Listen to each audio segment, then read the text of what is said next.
Helmet পাওয়া যাচ্ছে এবং তাদের এই চিরুনি অভিযানে এখন পর্যন্ত বিপুল কি পাওয়া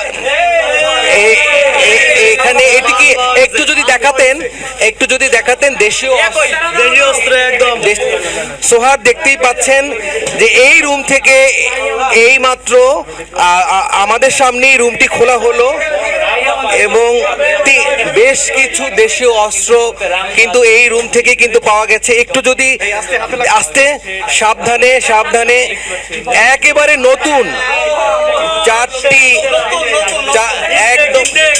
আচ্ছা, এই রুমগুলোতে কারা থাকতো? এখানে সব ছাত্রলীগের নেতাকর্মীরা থাকতো এবং তারাই এগুলা সাধারণ শিক্ষার্থীদের উপর হামলা চালাচ্ছে এগুলা নিয়ে। এই যে একটা রুম থেকে আপনারা তো অনেকক্ষণ ধরেই অভিযান করছেন, এক রুম থেকে এত পরিমাণ অস্ত্র পাওয়া গেছে।